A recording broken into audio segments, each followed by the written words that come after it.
बिस्मिल्लाहिर्रहमानिर्रहीम। अस्सलामु अलैकुम नाज़रीन, मैं हूं उस्मान इकराम। इमरान खान साहब के वकील आफ्ताब बाजवा साहब, जिन्होंने पिछले दिनों ये खबर दी थी कि इमरान खान साहब को स्लो पॉइजनिंग दी जा रही है, फिर कुछ देर बाद उन्होंने मीडिया टॉक की और उसमें उन्होंने उस खबर की तरदीद की कि उनसे सुनने और समझने में गलती हुई है।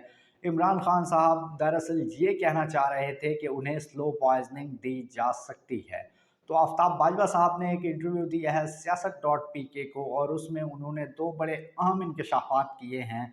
पहला तो ये कि तहरीक इंसाफ को ख़त्म करना नामुमकिन है। इस पर बात करेंगे कि तहरीक इंसाफ को क्यों ख़त्म नहीं किया जा सकता और माजी में किन जमातों को, सियासी जमातों को दीवार से लगाने की कोशिश की गई, उन्हें ख़त्म करने की कोशिश की गई, लेकिन वो ख़त्म ना हुई और वो जमातें आज भी वैसे मौजूद हैं।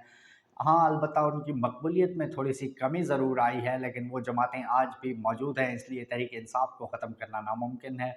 और दूसरी खबर उन्होंने कहा है कि नवाज़ शरीफ की वापसी एक ट्रैप थी। नवाज़ शरीफ पाकिस्तान वापस आकर फंस गया है। इन दोनों खबरों पर बात करेंगे, लेकिन उससे पहले नए आने वाले दोस्तों से गुजारिश है कि वीडियो को लाइक करें और चैनल को सब्सक्राइब करें।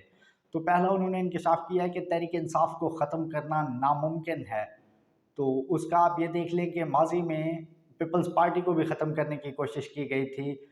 उनके जो पहले पीपल्स पार्टी के रहनुमा थे ज़ुल्फ़िकार अली भुट्टो साहब, उनको फांसी लगा दिया गया। फिर मोहतरमा बेनज़ीर भुट्टो साहिबा जब पाकिस्तान आई 2007 में, तो उनको शहीद कर दिया गया, लेकिन पीपल्स पार्टी ख़त्म नहीं हुई और पीपल्स पार्टी वैसे की वैसे मौजूद है।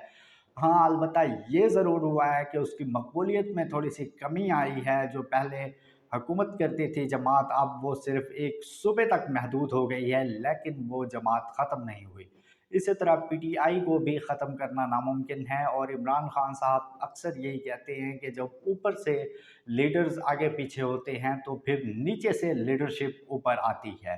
तो इमरान खान साहब ने सोच रखा होगा कि इमरान खान साहब के बाद इस पार्टी को कौन लीड करेगा, और वो तो वक्त आने पर ही मालूम होगा। अब दूसरी खबर है कि नवाज़ शरीफ की वापसी एक ट्रैप थी।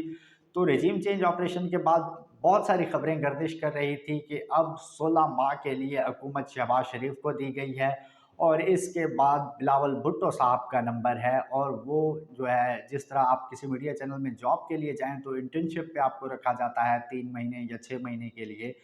तो इस तरह इंटर्नशिप पे बिलावल भुट्टो साहब को 16 महीने के लिए वज़ीर ख़ारजा बनाया गया था, ताकि वो वज़ीर ख़ारजा बन के इंटर्नशिप करें और दुनिया के विज़िट करें पूरी दुनिया का, और फिर उसके लिए वो प्राइम मिनिस्टर के लिए एलिजिबल हो जाएँगे। और बिलावल भुट्टो साहब भी अक्सर ये क्लेम करते रहते हैं, ये ट्वीट्स करते रहते हैं कि अब मेरी बारी है, मैं आपकी खिदमत करूँगा। तो फिर ये अचानक नवाज़ शरीफ को क्यों बुलाया गया? जबकि नंबर तो बिलावल भुट्टो साहब का था, और जो है बिलावल भुट्टो साहब ने ही आना था, उनको ही कहा गया था कि आप दोबारा आएँगे। यहाँ पे आवाम के वोट की कोई वो हैसियत, औकात, भुकत नहीं है। यहाँ पे ताकतवर हल्के जिसको लेके आना चाहें वही ही आएगा।